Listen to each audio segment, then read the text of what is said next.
Welcome to the Extra Mile podcast for bar exam takers. There are no traffic jams along the Extra Mile when you're studying for your bar exam. And now, your host, Jackson Mummy, owner of the Celebration Bar Review. Well, hey everybody, welcome to episode 228 of the Extra Mile podcast for bar exam takers. This is your host, Jackson Mummy. Glad to have you with us. As I'm recording today, it is a very rainy day here in Florida, and even in the studio with all of the windows closed, I think you can still hear a little bit of rain outside. So it's a real storm, and it makes me be very grateful for the fact that we offer a home study course, because in a lot of places this rain is snow, and man, driving to bar review class in the snow, that just doesn't sound like fun. So we started the video clip with a little brief announcement about studying by the fire. I encourage you to do that. Home study is a great way to study. In the winter, it avoids the snow, and in the summer, you can study by the pool. So there you go. Well, if this is your first time on the podcast with us, welcome. We're glad to have you here. We do these podcasts every week. We talk about all things bar exam related. Right now, we're in the midst of just gearing up for the February 2019 exams and really sort of recovering from the result period from July 2018. So this is a time, I think, when a lot of folks are deciding whether or not they want to take another bar exam or take the bar exam again. And I want to invite you to a very special live training that we've got coming up on Thursday, December 13th, that'll help you figure out the answer to that question. The training is called Do Something Different, Make the Next Bar Exam Your Last Bar Exam. We're going to look at the 4 steps that successful bar takers follow and help you evaluate what you need to do in order to be successful on the bar. I'll do a live Q&A at the end of that training, and I really encourage you to join us. It's completely free. You do need to register, however, and you can do that by checking out the show notes, and you'll see a link. Now, if you're watching this video, you can find it, or if you'd like to watch it for today's podcast and to find the link to the webinar, you can go to celebrationbarreview.com/228. That's the episode number. If you're listening to the podcast, just check out the show notes. There'll be a link there. And by the way, you can listen to our podcasts on Apple iTunes, iHeart, Spotify, a lot of other places where podcasts are syndicated. So whatever format you want, you'll be able to find it.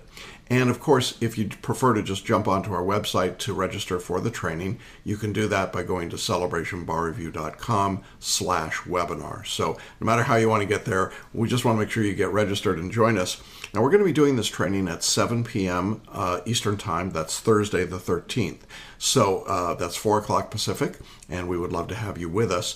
And if you can't make that, there's a replay. There's also a daily on-demand version of the same material. Of course, that doesn't include the Q&A at the end, but it's everything else, and you will see the option for that daily on-demand version when you go to register for the training. So there you go. Free training coming up Thursday, December 13th, 7 p.m. Eastern. You can check us out on video or audio for the podcast. What am I forgetting? I don't know. I think that's pretty much it. And the thing that I really wanted to do today was to share with you the upcoming interview that we did just recently with a successful student who took the uniform bar exam in the District of Columbia and passed on his first try. You know, sometimes the interviews I do are these extraordinary success stories. Just a couple recent ones. Episode 226, we talked to Glenn Winters, who passed the California bar after more than 20 tries. It's an extraordinary story. You ought to check it out if you haven't seen it. And then in last week's episode, we interviewed Evelyn Jimenez Franco, who was is an attorney in Puerto Rico, and came to Florida and really struggled with her English and language skills, overcame all of those challenges to pass the Florida bar. Very low odds of success on an exam like that for an attorney from Puerto Rico, and she overcame all of those. So those are great stories to tell, and I think they're inspiring and encouraging, and congratulations to Glenn and Evelyn and all the people that passed. And then sometimes we've got stories like today's. Juan Melendez really is kind of a more relaxed, not as much drama, I suppose. But as you'll hear him talk about, he took the Virginia bar 5 years ago out of law school and was not successful. Went on to a really good career, started a family, had a little baby less than a year old, and he decided he wanted to take the bar exam. And I can't imagine how thrilled his wife was about that. But in any event, he did that, and he studied with us and passed, and not only passed the uniform bar, but he passed with such a high score that he's able to enroll or become a member of the bar in, I think we went through the list together in the interview, you'll hear it, but it's probably more than 15 states. So pretty exciting for him to be able to do that.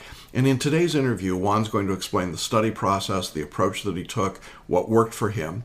And one of the things I like about Juan's story is that he took our least expensive course, our basic coaching course, and he just followed the directions that we gave him. He did exactly what we asked him to do, and it worked really well for him in spite of a previous failure on another bar. And I think that that's also an encouragement for lots of people. The uniform bar exam is becoming a more viable option, I think, across the country. And we've encouraged people to consider jumping out of states like California or Florida or Texas and getting into the UBE if they can. And I think this is another example of why you want to do that, as you'll hear Juan talk about the options that are now open to him. Well, we had a great interview. I really enjoyed talking with him. I think you're going to enjoy it as well. And so without any further introduction from me, let's jump into our discussion that we held with a successful UBE bar taker, Juan Melendez. Well, hey, everybody. Welcome back to Hanging Out with Successful Bar Exam Takers. And I'm really pleased today to have a new passing UBE DC, lots of initials, bar taker, Juan Melendez with us. Hi, Juan. How are you? Great. Good morning. It's a lot of nice initials to have behind your name now, isn't it? Yes, very excited. For people that don't know, the UBE is the Uniform Bar Exam, and you took the exam in the District of Columbia for July 2018. Is that correct? That's right. Yeah. Okay. And was this your first time taking the exam? I've taken the Virginia bar exam, which I did not pass, but this was my first time taking the uniform bar exam. Okay. And let's back up a little bit. And why don't you tell our audience a little bit about your story and history and what led you to take the bar exam in DC? Sure. I graduated law school, I say back in 2011. Lots happened since then. So, got married, bought a house, all those good things. And then I just had a baby, right? Had a baby too. That was actually about a year. Yeah, he just turned a year this past November. So congratulations. It was one of those things where it was always lingering. I took the Virginia bar exam, I'd say probably about 5 years ago. Gave it a shot. I used one of the big box reviews. Did not work out. Just trying to balance the time with work and the way the structure was. It just it didn't work out for me personally. So kind of just put that in the past, and then I don't know. It was just one of those things that just kind of just voice in my head kept bugging me to complete this journey that I've taken starting in law school. So you're too young to have a bucket list, but it's one of those things that lingers, doesn't it? It's unfinished business. Yeah, it's just one of those things where, exactly. Like I just knew I would never feel that completeness, having this thing just out there, I guess. So with the support of my wife, God bless her, and a lot of work from her, I decided to undertake studying for this bar exam. I had a buddy of mine. He was an attorney, worked out in DC. So it's been a long time since I've talked to, law students and things like that. So he told me about the UBE and the opportunities there, and how, that now you can cross your score over into other jurisdictions and things like that. So that sounded a lot more appealing to me, considering, I just wanted to take this test once and get the most I could out of it for myself. Yeah. So let me just stop you for 1 second, because our audience may not all understand this. Virginia is a jurisdiction that sort of sits as an isolated, sort of moded. You can only use your Virginia bar license in Virginia. There's very little reciprocity, so it's got fairly limited application. Then, and for many years, the same was true in DC and Maryland and other places, but now DC and Maryland have come into the uniform bar exam. So we're now up to about, I think, 33 jurisdictions, as you and I are talking today. Yeah. But each jurisdiction has its own passing score, and it has its own rules. So you live in the DC metro area, is that correct? Yes, that's right. Okay. Yeah, I live Alexandria. So. Okay, so you live in Virginia, Northern Virginia, for those that aren't familiar, and the DC bar, there used to be a time when you'd say, well, being a member of the DC bar meant you could practice in DC Superior Court and not much else. And so it had really pretty limited application, and very few people actually sat for the DC bar. Then when they switched to the uniform bar exam, it suddenly opened up the world, right? And so you sort of looked at it and went, this could be more interesting. Is that an accurate? Yeah, no, that's exactly right. I mean, it reflects in even the numbers of people who have taken the DC bar now. It's skyrocketed. So Yeah, it's becoming a very popular bar exam to take. Now, you're working full time. You've got a good job. I mean, living in Alexandria, you have to have a good job. Yeah. I work for the federal government submarine escape and rescue. So that was wow. Okay. All right. So an important job too. And you just had a newborn baby. Yes. Now, this is not the normal scenario for somebody who's deciding to take a bar exam a few years later. You said your wife was really supportive of this. What was it like? You started studying when for the July exam? I started in March, actually. Okay. All right. Yeah. So did your wife look at you and say, oh my God, you got to be out of your mind. We've got an infant here and you want to study for the bar? Actually, it's funny because one of your beginning videos in the bar review is, the video for your spouse. That actually helped a lot because it definitely covered a lot of questions that she had. She was very happy with it. And I remember kind of left the room. So, I think you actually asked me to leave the room. So, once she got through that, she was super, I guess, just more comfortable with the idea, and she understood the task ahead of us. So yeah. And what was it like emotionally? I mean, it's a different bar exam. We're going to get into some of that, but you had the one attempt in Virginia, and it's hard to kind of put all that aside. What did it feel like to you? Well, I just felt the reason I was a little nervous was. The first time I took it, I felt like there was no time. I felt like trying to balance a full-time job and studying, I didn't see how that was possible.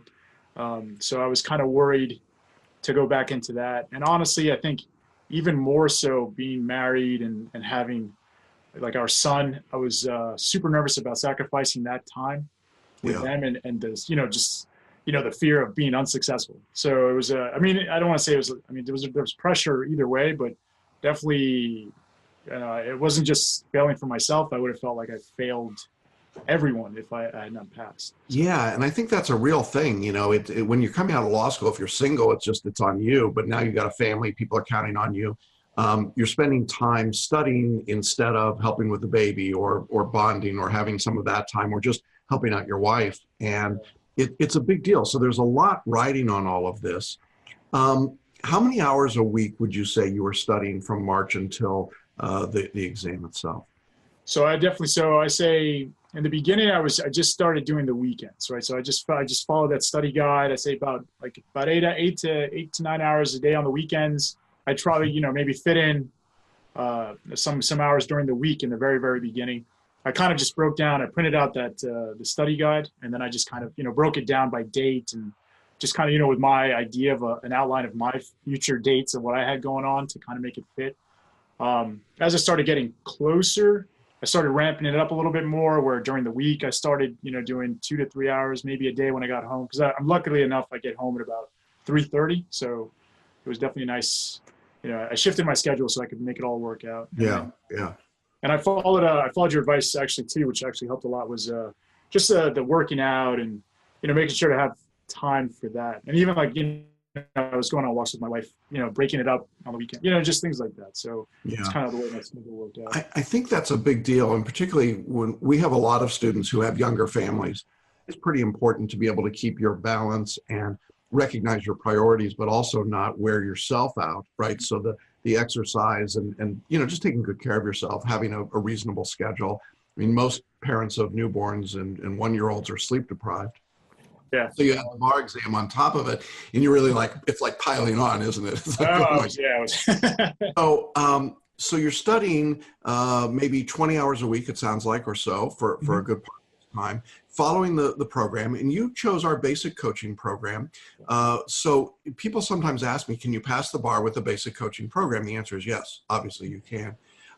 Everything that you needed was there, right? I mean, the lectures and the questions and the reading and so on was all there for you. Yeah, no, I mean, yeah, and honestly, like the videos, I mean, they really helped you just because as you talk through it and just kind of the coaching and even the daily videos that you had, like that really was a huge help. I mean, a lot of people might be like, oh, well, I'm just going to focus on the, you know, the study guide and things like that. But I think the overall program together really, really works. I think I would, if there's only one thing I would recommend, it's follow the program. Don't just take bits and pieces.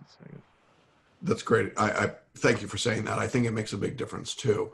So as you're studying and starting to get into this, you're seeing a different exam than you took in Virginia. Mm-hmm. The UBE is made up of 6 30-minute essays, 2 performance tests, and the MBE. And the MBE had changed since you took it previously too, hadn't it? They'd added a subject. Yeah. So that's a little bit different. So all of that is kind of coming at you. What's your thought process as you're getting closer to the exam? Can you kind of share internally what it feels like? Sure. So as I started getting closer, obviously, you know, because starting in March, you're so far out, you know, you're just kind of going through what you're doing. And like I said, following the study guide, you don't really feel the test, I guess. But as you get closer, you're starting to feel, I don't want to say that your time is limited, but now how valuable that time is that you're spending and what you're doing and really focusing on what's going on. I say for myself, like you said, yeah, so adding federal civil procedure to the MBE, so that was something I had to kind of focus on that wasn't there before. The MPT, yeah, not dealing with that for the Virginia bar. So, but like I said, I just going through just the guide and honestly just the questions and the way you broke down how to take the MBE questions. And I mean, that really, it kind of took the guesswork out for me. So, and that was huge, right? That was a huge time saver because I didn't have to try and figure out how long to focus on what and things like that. And also going through the study guides where I would honestly say for the Virginia bar, I think my biggest mistake was trying to memorize everything. Like just trying to, like every single detail mattered. And for you to just say, you know, I'm trying to get you to pass the bar. We're not trying to go for 100%. We're trying to get you through it. And it made me realize, and it also, that studying translated over into my test taking where I was able to prioritize and focus more on what needed to happen instead of just getting hung up on, say, one detail or one MBE question where I have to get this right, or it just became an overall fault type thing. So as I got closer, just that all started to sink in, right? In the beginning, you're just kind of like, I'm not going to lie, I'm kind of like, I feel like I'm kind of going through this stuff kind of fast. You know, do I really understand what's going on? But towards the end of it, you feel like you really absorbed it. So when I walked into the test, I really felt comfortable on where I was at. So that's great. Let's talk a little bit about the writing style for a minute, because when you took the Virginia bar and you took a big box bar review, you learned IRAC, the same writing style that you had in law school. And we taught a different writing style for the UBE. Can you talk a little bit about that? Sure. Yeah. I mean, obviously, yeah, so the big box bar reviews, yeah, they teach IRAC. And with yours, it was, yeah, I have to admit, it was just a lot easier with the way you broke it down. It was just the number of sentences, because that's the thing. It's really easy to get lost in essays, right? Because you might start getting off on a topic and you might find yourself not even answering the question anymore because you're getting so excited about going off in whatever direction you feel like you're right about. But the way you made it very succinct and very, very clear, and just it really made just answering essays a lot easier for me, to the point where I remember, yeah, that I felt very confident the day of the essays when I was going through them. So cool. Yeah, that's great. That's what we like. That's what we want to hear. Yeah. Let's talk a little bit about the DC bar exam, because it is an exam a lot of people are starting to take, and I get a lot of questions about it. I've described it in other places as a quirky kind of administration. They're a little different than some other places, aren't they? Yeah. I was.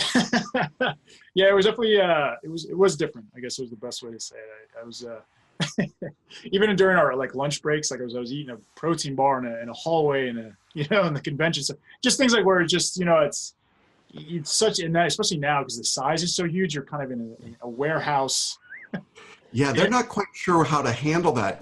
There was a time not that long ago when you'd only have 50 people taking the DC bar, and now it's, how many people were in the room with you? Do you have a guess? I think it was like 1,700 to 1,800 people. Yeah, that's huge. I mean, right from 50 to 1,700 or 1,800. And the DC bar examiners aren't quite sure how to how to handle that. So they had their problems, to be honest. They had some mix-ups and mistakes, and sometimes they forget to put a clock up on the wall. And so, I mean, there's just some things that you just kind of roll your eyes at them and go, okay, fine. Yeah. Did you type your exams? Did you use a computer? Yes, I did. Yeah, I used a laptop. Okay. And that's always a question we get, particularly in DC, is, should you handwrite or type? And I think the answer is you should type. They've gotten better at making sure that the exam software is correct and working properly. But, it's just one of those, I'm sure there were some gnashing of teeth. No, there was, I actually saw there was just a random story, but I remember somebody, they took away someone's eraser, just because they had a pencil, like a separate pencil eraser, and I mean, that person almost had a meltdown. So it's just, it just goes to show, like, give me my eraser. Yeah, they were losing it. So, okay. But it just goes to show the amount of pressure that day. But I said, it felt good. So. Okay.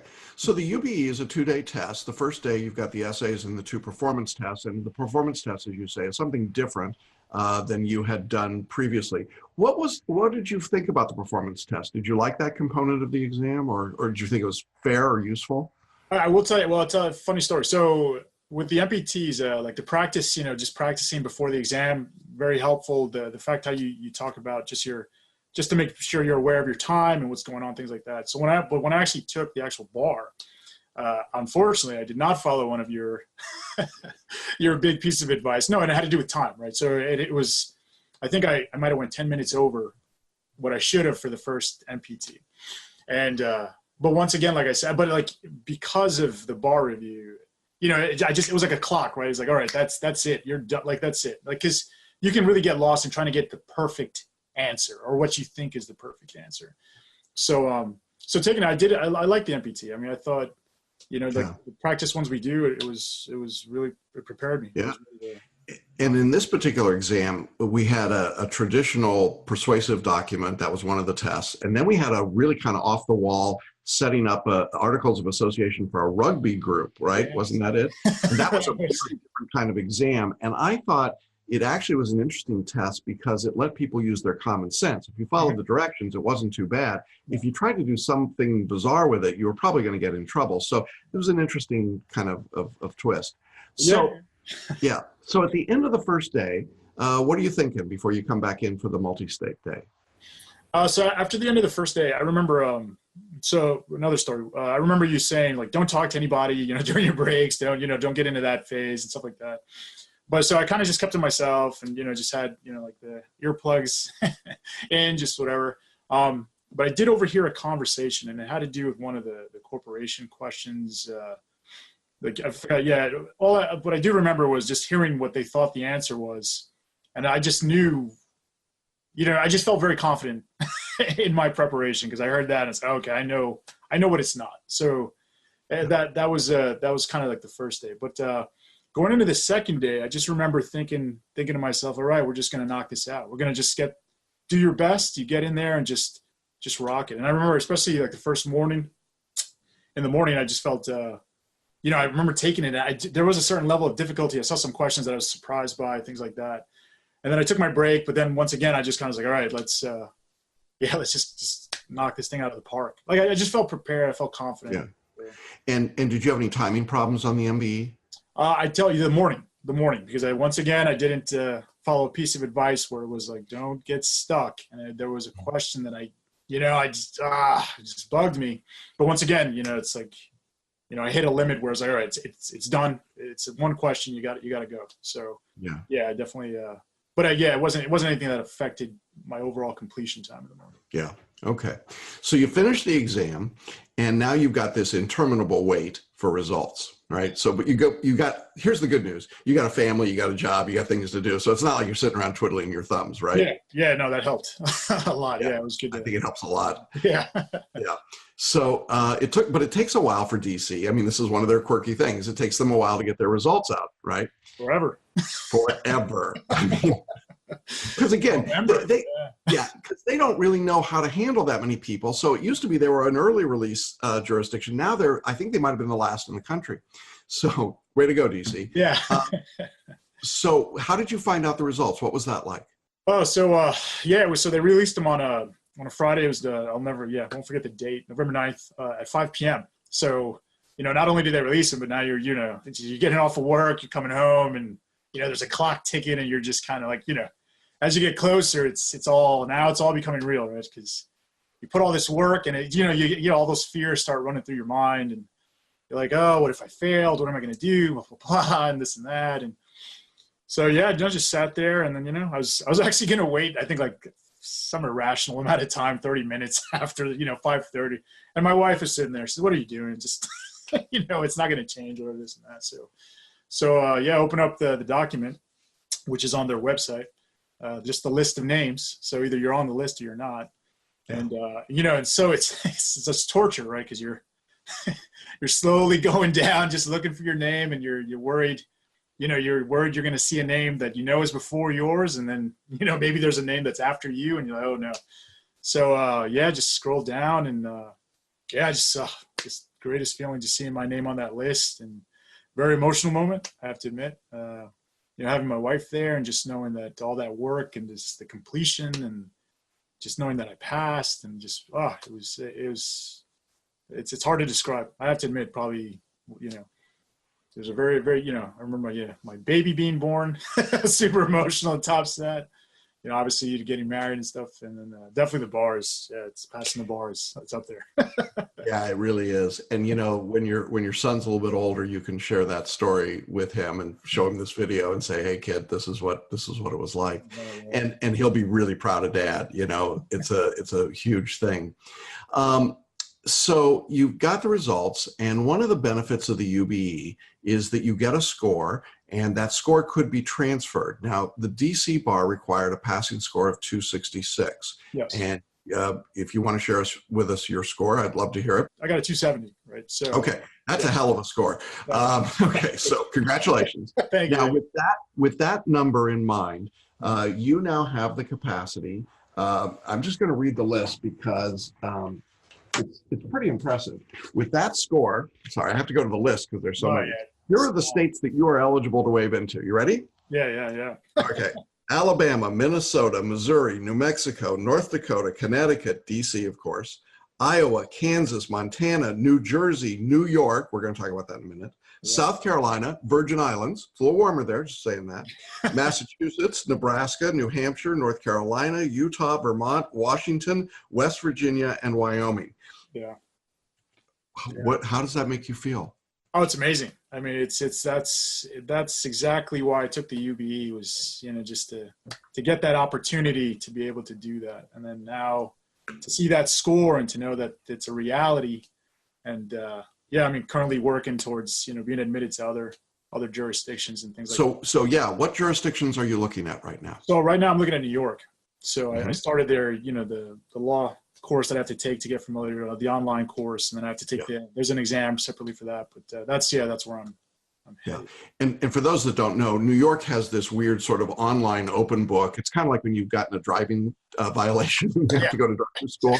About that level. And but you do it, and you can waive in. You don't have to take the bar exam again. So a New York bar license is a pretty valuable thing to have, don't you think? I believe so. Yeah, I think that would be to have DC in New York. That would be very nice. So the fact that I can do it it's amazing. Yeah, and so that's a big deal. Now, in that big list of states, I mentioned any other states that your wife is interested in, or? We're both from New Jersey, so New Jersey's also on the list. So I will also be, after I finish the New York portion, I'll be submitting paperwork for the New Jersey part. So they don't have any extra requirements. So I can just New Jersey is like, hey, you want to come to? You want us? We love you. Come see us. So one of the really great things about this is that you now have, that was a pretty long list of states in which you now have the potential to be admitted if you want to, all because of one exam. And I think a lot of people are missing out on this. And so one of the reasons I was so excited to talk to you is that I think that the strategy that you employed was really good. You could have sat for this exam in New York or New Jersey or any number of places. DC, for those that don't know, Alexandria is a DC suburb, and other than traffic and the bad metro line, it's a reasonable place to go and do it. But you pick your location and your jurisdiction, and then you can then use that score in multiple places. So this is a pretty amazing, this is something that did not exist really in any great fashion 5 years ago, certainly didn't exist 15 years ago. Yeah. So it's a new development in the process. And even Maryland now has joined the list. And so that's pretty exciting as well. And I'm just looking at what I guess Maryland has not announced their score yet, so we don't know, but I'm guessing it won't be higher than 270. So that's probably a possibility for you as well. Yeah, so you can start to pick up all of these jurisdictions. And I presume with just having bar membership under your belt, this gives you greater career opportunities, right? Oh, easily. Yeah, I mean, now that, getting ready to be sworn in at the end of January, excited about that. And just opening up just a few. I mean, I'm excited for the next step and where to go with that. And cool. I think it's amazing. It's just that waking up every morning, there's just that thing that always bugged me before passing the bar is now it's that monkey's off my back, and I don't know, everything tastes a little sweeter, you know. I love it. That's awesome. Well, I know there are going to be a lot of people watching this interview who are going to be encouraged by your story and say, wow, that's cool. What advice would you give someone who's just kind of at that starting point? Maybe they've taken a bar exam in the past like you had, and now they're trying to sort of rethink the process. What would you tell them, or what would present you tell, you, if you will? Honestly, it's, I know there's going to be moments, especially during the bar reviews, that you're just, you're going to have these freak out moments. But that's one of the reasons I love the daily videos so much. I mean, there were times you actually called out, like maybe a type of behavior that you might be feeling around that period of time. And it was dead on for me anyway.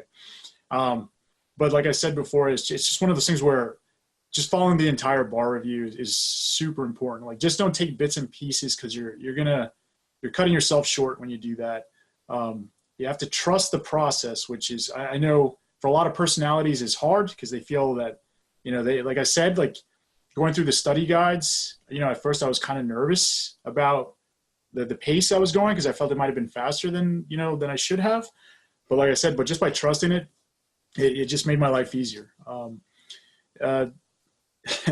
Just listen to the working out is important. Like, just making sure you have exercise and things like that. Like, definitely just getting your body into a better place gets your mind into a better place. And that really, it helps a lot. And enjoy it. I mean, I know it sounds insane to say enjoy, studying for the bar, but you're going to get to a point where you're going to be excited to get these questions and to test yourself. And once you get into that mindset, I mean, once you're in the actual room sitting, and like I said, like we were talking before, the DC bar definitely has some challenges when you're sitting for it, but it's just, you just find yourself in a better, more comfortable place. And for me, that really made the difference. Like, I felt good the entire time. I mean, obviously you're going to feel your nerves as well, but just like I said, just trust it.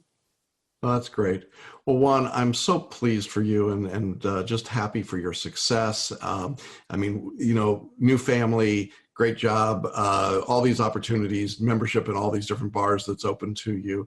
It's just got to be a great time for you and for your wife. And as I say, there will come a time when your son will be like, oh, Dad, tell me about that. What was that like? I had, it's very cool that you did this thing because it was unfinished business. And I know we've got a lot of people listening that feel like they've got unfinished business in their lives, and just want them to know that it can work, it can be done. I'm really pleased that we could be part of the journey and that we were helpful to you. That makes me feel personally very gratified. It's always fun to see somebody who's in our basic course, no drama, just went about doing his job, got it done, and boom, there you are, you've made it. So. I really appreciate all of that. Anything else you want to share with our audience before we wrap up here? Well, I just want to thank you so much for just for the bar review, and just I mean, I couldn't have done it without you, obviously. So one more thing. We're expecting our second baby up in May, so it's going to be a little girl. So boy's going to have a little sister, and like I said, that's just going through the bar review and this entire process. It just I'm enjoying everything so much more. And like I said, I couldn't have done this without you, and I just want to thank you, and I just want to let everyone know that I highly, highly recommend Celebration Bar Review. It got me through it with a full-time job, family, and all these other things, and you can do the same. So if I can do it, anyone can do it. Well, thanks. That's very kind of you, Juan, and congratulations on the little the upcoming baby girl. I can tell you, boy and a girl is a good combination, and more sleepless nights ahead for you. So that's good stuff. Well, listen, thank you so much for sharing your story. I know it's going to encourage a lot of people, and really look forward to hearing great things from you and seeing you as a member of a lot of bars, I would guess, over the years. And so that's just terrific. Well, thank you very much. And thanks to our audience. We appreciate all of you being with us. We'll be back again soon with another interview, and we're going to sign off for now. Bye-bye, everybody. Well, I hope you enjoyed that interview. It's great to hear the story, and we wish Juan and his family all the best. It's going to be fun to see where he goes and how many states he ends up being licensed in. Now, I want to remind you before we sign off for today that we do have our free live training coming up on Thursday, December 13th at 7 p.m. The title is Do Something Different. Make the next bar exam your last bar exam. We're going to be looking at case studies of people like Juan and others who found a way to do something different and to be successful and to make the next exam their last one. This is completely free training. You can go to register at celebrationbarreview.com/webinar, and then we'll see you live at 7 p.m. Eastern on Thursday evening. Well, I hope everybody has a great week. Enjoy the holidays. Continue your studying and moving forward. And we will see you again next week along the Extra Mile and on the Pass List. Bye-bye, everybody. Thanks for listening to the Extra Mile podcast for bar exam takers at www.celebrationbarreview.com.